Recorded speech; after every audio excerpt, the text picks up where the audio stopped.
Hello student, आज है 8 नवंबर 2021 और आज हम करेंगे क्लास 5 की worksheet number 105A and 105B। ठीक है बच्चों, तो ये आपका पुनरावृत्ति कार्यपत्रिका है जिसमें हमने पिछले हफ्ते में जो भी हिंदी में किया है उसको दोबारा उन्होंने हमसे उस तरह के क्वेश्चन पूछे हैं कि हमने वो चीज़ें कितनी सीखी, हमें कितना पता है। ठीक है, तब आपके आगे यहाँ हर क्वेश्चन में 4 ऑप्शंस दिए गए हैं। आपने उन ऑप्शंस में से एक पे टिक करना है जो सही है। सबसे पहला देखते हैं, कोको का दोस्त कौन था। जब आपने कहानी पढ़ी होगी तो उसमें आपको पता चला होगा कि कोको का दोस्त नीनी था। ठीक है स्टूडेंट्स। क्वेश्चन नंबर 2, कोको की मम्मी ने उसके लिए नाश्ते में क्या बनाया। तो कोको की मम्मी ने उसके लिए चावल की रोटियां बनाई थी। क्वेश्चन नंबर 2 पे चलिए बच्चे। नीचे दिए गए वाक्यों में सही शब्द का प्रयोग करते हुए वाक्यों को पूरा कीजिए। अब यहाँ पर आपको एक वाक्य दिया है, उसमें नीचे 4 ऑप्शंस दिए गए हैं। उन ऑप्शंस में से एक उसके अंदर आएगा। जैसे भूख से कोको के पेट में डैश कूद रहे थे। तो जब हमें भूख लगती है तो हम क्या कहते हैं, हमारे पेट में चूहे कूद रहे हैं, तो यानी इसका आंसर आएगा चूहे। ठीक है। इस क्वेश्चन की बात करें, चित्रकार ने बहुत सुंदर चित्र बनाया है और उस चित्र को खरीदने वालों की बहुत भारी भीड़ लगी है। अब तो एक डैश 100 बीमार वाली स्थिति हो गई है, यानी एक अनार 100 बीमार, यानी इसमें आएगा अनार। ठीक है। क्वेश्चन नंबर 3 की बात करें। अब क्वेश्चन नंबर 3 में हमें कारक चिन्हों की सहायता से उसे कंप्लीट करना है। पहला देखते हैं, माँ डैश कोको के लिए चावल की रोटियां बनाकर रखी थी। तो माँ ने कोको के लिए चावल की रोटियां बनाकर रखी थी। नेक्स्ट क्वेश्चन की बात करें, कोको ने रोटियों को फूलदान में छिपाकर रख दिया। ठीक है। क्वेश्चन नंबर 4, निम्नलिखित शब्दों में से सही वर्तनी वाले शब्द पर गोला लगाइए। अब आपको सही जो वर्तनी है, इसमें देखिए रुमाल की सही स्पेलिंग क्या है, तो रुमाल की सही स्पेलिंग है ये वाली। नेक्स्ट देखिए गुरु, गुरु में सबसे सही स्पेलिंग है ये वाली। ठीक है। नाउ क्वेश्चन नंबर 5 की बात करते हैं। निम्नलिखित तालिका में अनुस्वार और अनुनासिक शब्दों को चुनकर कॉपी में लिखिए। तो इसमें देखिए बच्चे, इन अनुस्वार का मतलब होता है जहाँ बिंदु का प्रयोग किया जाए, अंक की मात्रा लगी हो, और अनुशासिक वो होता है जिसमें चंद्र बिंदु लगा हो। तो इस लाइन में तो ये रहा आँख, ये अनुनासिक आ गया, और अनुस्वार यहाँ पर है संगीता। ठीक है बच्चों, तो यानी आज की जो वर्कशीट थी आपकी बहुत अच्छी तरह बनाई हुई है और बहुत सारी चीज़ों की नॉलेज देने की कोशिश की गई है। इसमें चावल की रोटियां चैप्टर से है, कारक चिन्ह का प्रयोग कैसे करना है, सही वर्तनी वाले शब्द की पहचान कैसे करें, और अनुस्वार और अनुनासिक शब्दों को बताने की कोशिश की गई है। तो उम्मीद है आप लोगों को ये वर्कशीट बहुत ही अच्छी लगी होगी और आप लोगों को बहुत अच्छी तरह समझ आ गई होगी। आइए हम चलते अपने नेक्स्ट वर्कशीट, जो कि ईवीएस की वर्कशीट है 105B। ठीक है। प्यारे बच्चों, जीवित रहने के लिए जल और वायु दोनों बहुत ज़रूरी है। ठीक है बच्चों, अगर हमें जिंदा रहना है तो हमें पानी भी चाहिए और हवा भी चाहिए।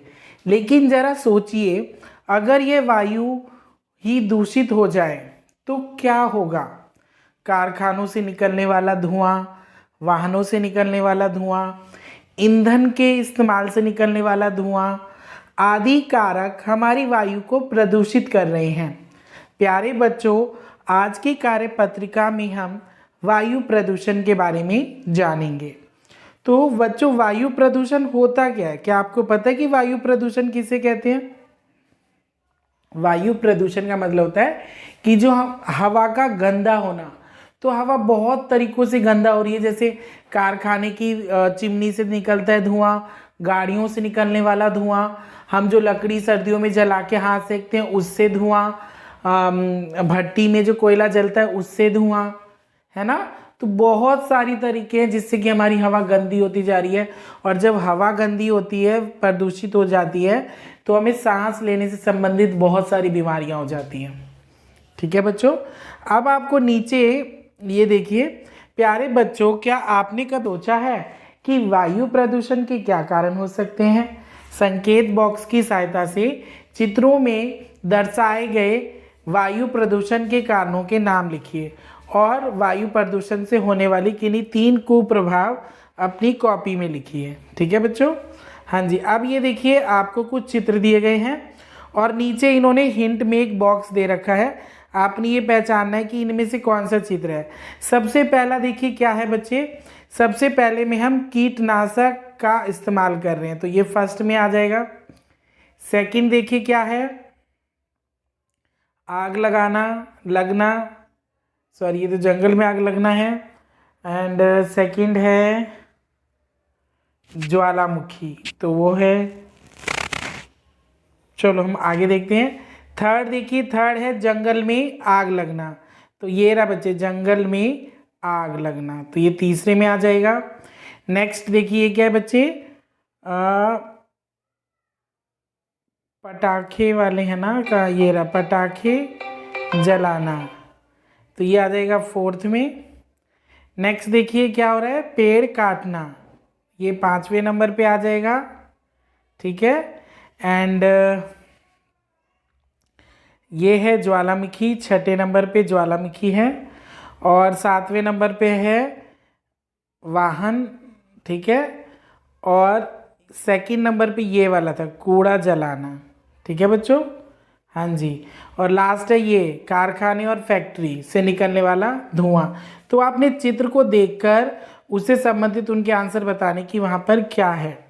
नेक्स्ट देखिए क्या है, नीचे दिए गए चित्र में से उन चित्र को छांटिए और अपनी कॉपी में बनाइए जो वायु प्रदूषण नहीं कर फैलाते। तो आप ये देखिए, इनमें से कौन सी चीज़ है जो हवा गंदी नहीं करती। तो एक तो साइकिलिंग, क्योंकि ये तो हम बिना ईंधन के चला रहे हैं ना, पैरों की मदद से चला रहे हैं। फूल, इससे भी नहीं होगा, और पेड़ से नहीं होगा। पेड़ तो बल्कि हमारी हवा को साफ करती है। तो आपने इन तीनों के नाम बताने और इनका चित्र भी बनाना है। ठीक है, नेक्स्ट क्वेश्चन देखिए, वायु प्रदूषण को कम करने और वायु प्रदूषित होने से बचने के लिए आप किस प्रकार योगदान दे सकते हैं? 5 चीज़ें लिखनी है जिससे कि हम वायु प्रदूषित कम कर सकते हैं। एक तो है अधिक से अधिक पेड़ लगाना, ठीक है, सबसे पहली चीज़। दूसरी चीज़, जहाँ तक हो सके हमें पैदल चलना चाहिए या साइकिल का यूज़ कर लें। ठीक है। तीसरा, सार्वजनिक वाहनों का प्रयोग करना चाहिए। जैसे कि सार्वजनिक वाहन का मतलब होता है बच्चे, जो गवर्नमेंट ने बस चलाई है ना, उसका यूज़ करो। क्योंकि मान के चलो कि अगर 100 लोग रहते हैं और अगर वो 100 लोग एक ही बस की सहायता से अपने काम पर जाते हैं, तो 100 लोग का भी उतना ईंधन जलेगा और उस बस पे अगर 1 लोग होंगे फिर भी उतना ही जलेगा। तो मान के चलो 100 लोग एक बस में गए और 1 लीटर पेट्रोल जला, लेकिन अगर वही 100 लोग अलग अलग अपने बाइक से जाते हैं तो 1-1 लीटर पेट्रोल से 100 लीटर पेट्रोल, तो देखिए कितना ज़्यादा खर्चा हो रहा है ना। तो एक ये भी तरीका है। और जो कारखानों की जो चिमनियाँ होती है ना, जिससे धुआं निकलता है, उसको काफ़ी ऊंचा बनाना चाहिए ताकि धुआं ऊपर की ओर ही निकले। ठीक है, और भी तरीके आप बता सकते हैं कि जिससे कि हम प्रदूषण को रोक सकते हैं। तो उम्मीद है कि आप लोगों को बहुत अच्छी लगी होगी आज की वर्कशीट और बहुत ही ज्ञानवर्धक थी। तो सभी बच्चे इस बारे में ज़रूर सोचें और इस काम को बहुत ही साफ साफ करके अपने ग्रुप में भेजिए। और सबको बाय बच्चों। और अगर मेरे चैनल पे जो भी बच्चे नए हैं, जो नए देख रहे हैं, तो मेरे चैनल को सब्सक्राइब करें, शेयर करें और बेल आइकन को ज़रूर दबाएं ताकि आने वाली हर वीडियो आपको मिल सके। बाय बाय, धन्यवाद बच्चों।